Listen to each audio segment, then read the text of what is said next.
Hello everyone and welcome back to my channel. My name is Gaby. So today for you I have the Avatar book tag. I am so excited to do this tag. If you did not know, I am a very big fan of Avatar. So I hadn't become a big fan until earlier this year when I rewatched it with my boyfriend.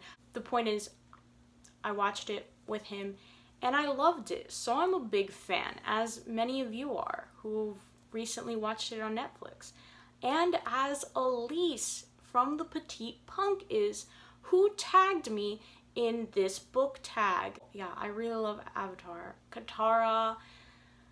I am Katara, okay? This is, I don't know, I think that's pretty obvious that I am Katara, obviously. The Avatar book tag. I'm excited to get into it. So let's go. So the Avatar book tag is split up into the 4 elements, and the first element is water, and the first question for water is Katara and Sokka. Pick the best sibling relationship in a book. For this prompt, I'm gonna say Aru and Minnie from Aroshan, The End of Time. Yeah, and I just love their little sibling dynamic. They're really cute. I really like them. I need to read the rest of that series. I only read the first book, but yeah, they're really cute. I really like them, so yeah. Also, another pairing that's not technically siblings, but they have a really great sibling dynamic is Apollo and Meg in the Trials of Apollo series. I love their sibling dynamic. They're so cute, like big brother and little sister. It's just so cute. It's just so great. Read the Trials of Apollo. How many times do I have to say it? Alright, so the next question is yoou, best star-crossed lovers. Now, when I think star-crossed lovers, I immediately just think of Katniss and Peeta because, like, they literally were the star-crossed lovers. Like, that was their thing. I don't think I need to explain the Hunger Games and stuff, because everyone knows what that is, but yeah. But I guess another one that could be star-crossed lovers is Isabel and Alex from This Train Is Being Held. This is a book that I recently read. It's like a YA contemporary romance. I guess they're kind of star-crossed lovers-esque because she's the rich girl that lives on Park Avenue, and then he's like the Dominican boy that lives somewhere not Park Ave, not in the Upper East Side of New York City. I don't live in New York City, so yeah, they're kind of star-crossed lovers-esque. No, but, oh, should I explain what that book is? Okay, so basically it's a YA contemporary romance about this white Cuban girl, Isabel, and this Dominican boy, Alex. Isabel is a ballet dancer, Alex is a baseball player, and it's about them constantly meeting on the subway and eventually getting to know each other and developing feelings for each other, and blah blah blah, romance ensues. But it's also about them having to deal with the problems going on in their own lives and how those problems interfere with the relationship that they have together. And it's really good. It's really good. Like, I know from that synopsis it might not sound that interesting, but it was amazing. I absolutely loved it. So read the book. Alright, so the last one for water is Bloodbending. Name a book with a disturbing premise. I chose The Fifth Season by N.K. Jemisin because this book really is kind of disturbing, not gonna lie. It's dark. It covers some dark themes in this book, but I think it does it really well. So I would recommend. I already talked about what this book is about. Just a quick synopsis. Basically, it's set in this world that is plagued by climate disaster, and every so often there are fifth seasons where there's some natural catastrophe and the world is thrown into survival mode. It follows 3 perspectives of 3 women at 3 different stages of their lives, just trying to survive in this world where they are essentially ostracized, marginalized, discriminated against, treated horribly. Yeah. Alright, so the next element is Earth. So the first one is Toph. Name a character whose strength surprised you. Inej from Six of Crows. I think she is a incredibly strong character. I think there is something just so special about this character, and honestly, she is one of the reasons that, you know, one day eventually I will reread this duology just so I can go back and really appreciate her character, because she's so strong and yet still so compassionate and caring, and she's just on another level, you know? She's on another level. She's like Katara level, you know? But maybe even more so. I also want to talk about 2 other characters. I will mention Xiomara from the Poet X. I think she really is a strong character, but out of necessity, because she's kind of forced to be strong because she's constantly being harassed, and so she basically has to constantly be sticking up for herself and defending herself because no one else will defend her and help her, which is honestly really, really sad. You read the Poet X and you're just like, I want to defend you. I will punch that asshole in the face for you, you know? And then the last person I want to mention, because this character's strength I think really, really did surprise me, and that is Isabel from This Train Is Being Held.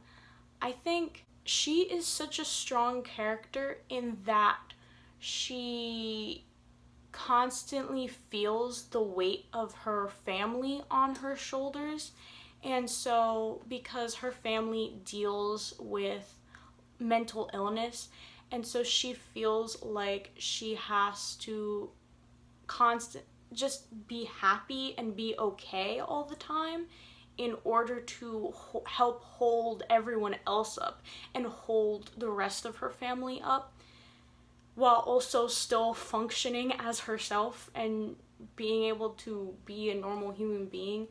And whether she does that successfully or not, well, you'd have to read the book to find out. But I think she tries so hard to be strong and to be there for her family, where it's just like, no, just take care of yourself, you know? Like, it's okay to be sad.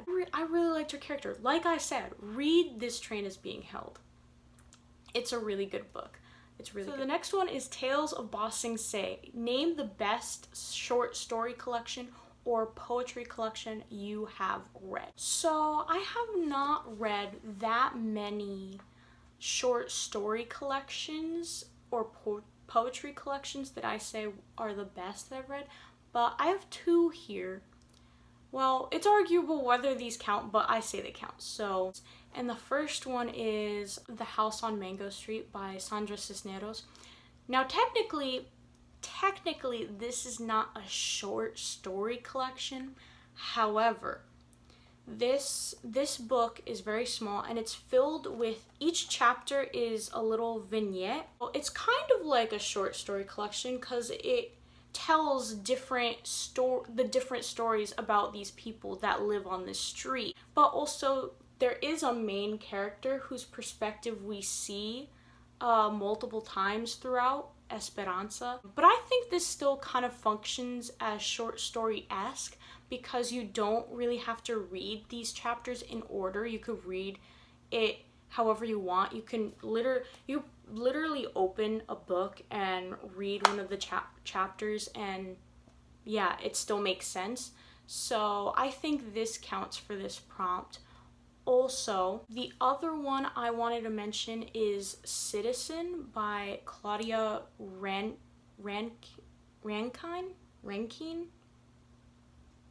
I don't know how you say that.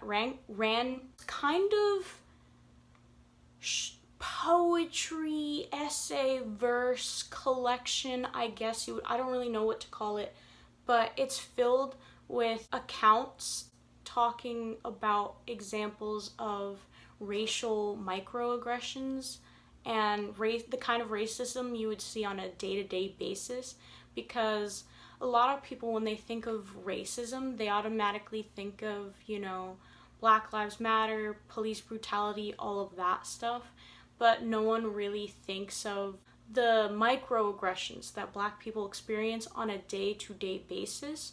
So if you're interested in that, this would be good to pick up, because it's full of I think they're personal accounts and also accounts that she has heard from others, or they're inspired from stories she has heard, or inspired from things from her own life. I don't remember. One of those two, or both of those. This is really good. You should totally pick it up. The next one is Kyoshi Warriors. Name the best warrior character. So I realized that there were not really a lot of warriors per se in the books that I have read, but I came up with a few names, so I'm just gonna bang them out really quickly. First one, Manon from the Throne of Glass series. She's a pretty badass warrior, because, you know, she's a witch. She was kind of trained to kill, and she's got iron claws, iron teeth. She will literally rip people to shreds. So I thought of her. Basically all of the Hunters of Artemis, I guess. Alabaster from the 5th season, because he's not a warrior per se, but he can literally kill you in like 2 seconds without moving a muscle. He could literally kill you in 2 seconds. I don't remember if he does or not in the book, but they mention a lot the fact that, you know, if he wanted to, he could kill you in like a second. Like, Alabaster is literally so powerful. He is so OP. His power is just, I don't know if I've ever read a book character as powerful as he is. So Alabaster, yeah. Oh, also Meg from the Trials of Apollo, because how could I not mention the Trials of Apollo? But yeah, Meg, she is a great warrior for a 12-year-old. So the next element is fire, and the first prompt is Zuko. Name the best redemption arc you've read, or a redemption arc that should have happened. I'm going to say Apollo from the Trials of Apollo. Now, it might not be very apparent as to why I'm saying that, but I feel like the entire series is almost like a redemption arc for Apollo, because Apollo, now as a human, is forced to confront the consequences of his actions he took while he was a god. And so he really has to reflect on the things he's done in his past, the people he's wronged, the people he has made enemies out of, and he really has to reflect with himself and, you know, think about, what I did was wrong, and then eventually have to deal with the repercussions of the things that he did.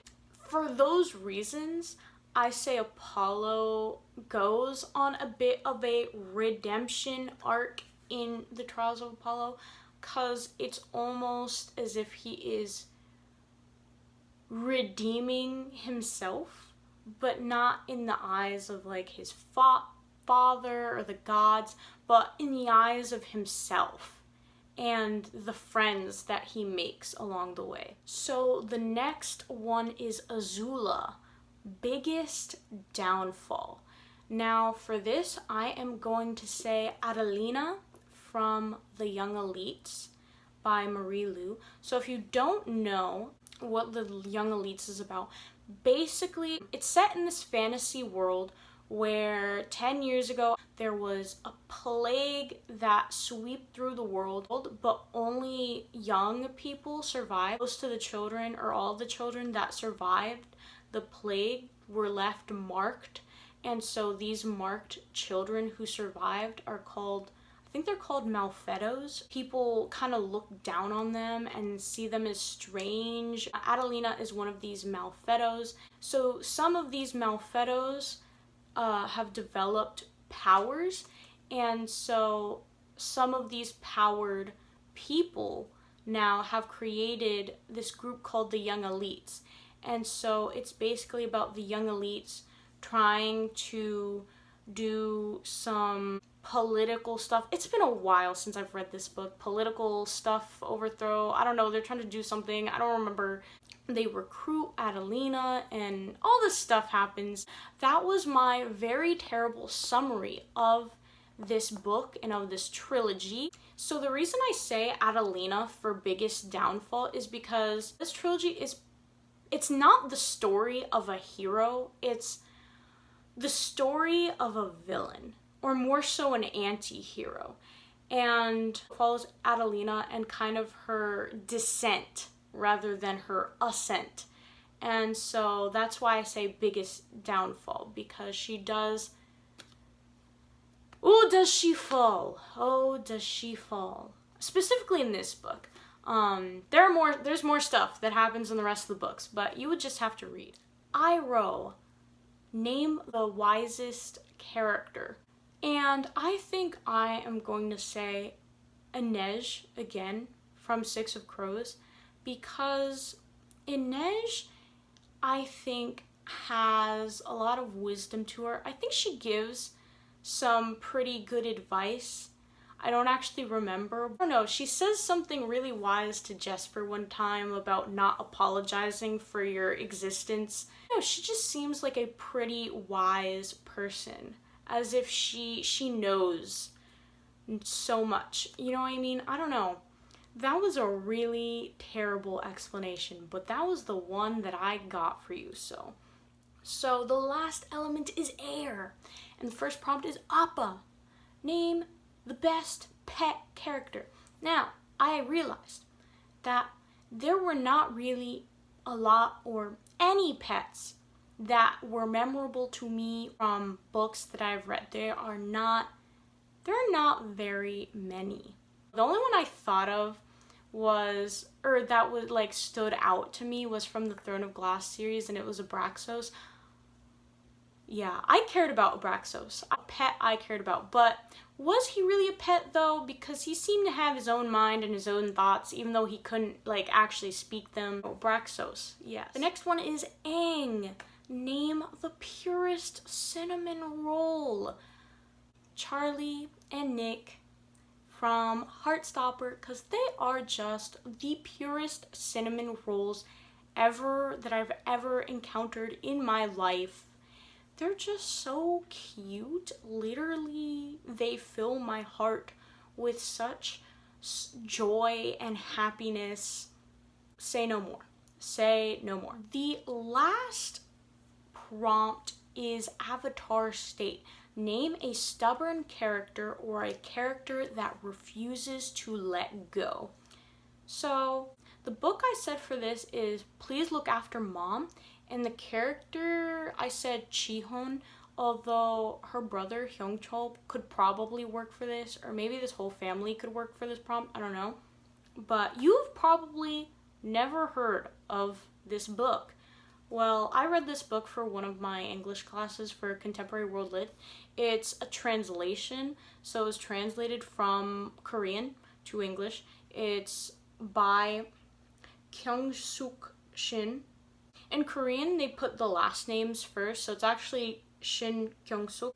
I hope I'm not butchering that. Yeah, this book is about this family, and their mother goes missing one day, and it's about them trying to look for their mother, but it's also about them reflecting on their memories with their mother and realizing that they really didn't know who their mother was in the first place.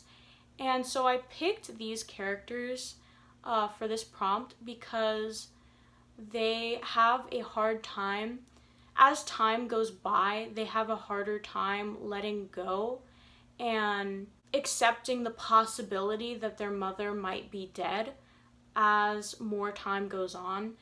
And so they desperately want to hold on to the hope that she's still alive and that they'll find her. I think, well, one, this is a really good book. I think you should read it. It's definitely really sad. It's so sad. I want to reread it again because I want to reread it eventually, but it's very, very sad because, like, the more you learn about this woman's life, the sadder it gets. It just keeps getting sadder and sadder.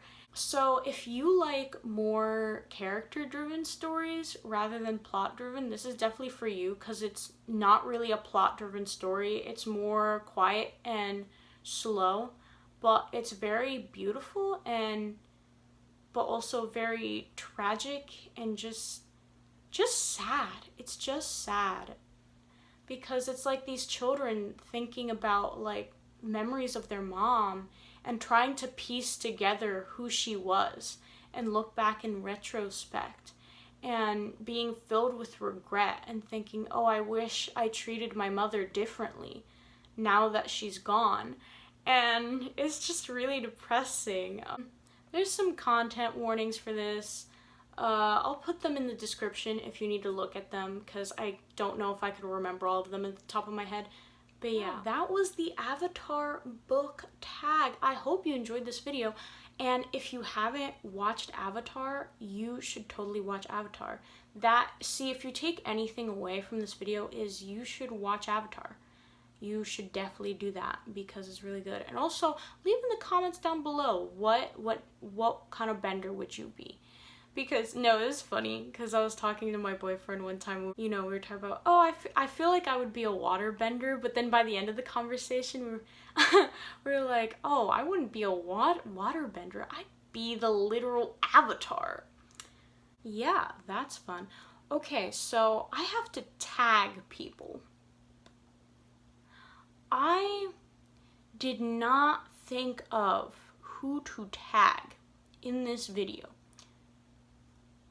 beforehand. So I'm just gonna tag Belle from Belle Can Read because I know she's watched Avatar because she put out an Avatar related video. So she's seen the show. So hopefully she can do this tag. So Belle, you're tagged. Tag you're it. Wow, this is the second tag in a row that I've tagged you. Have fun with that. Anyway, yeah, I hope you enjoyed this video. I hope you liked. Leave a like if you liked. Subscribe if you want to see more. And I will see you all next time. Bye.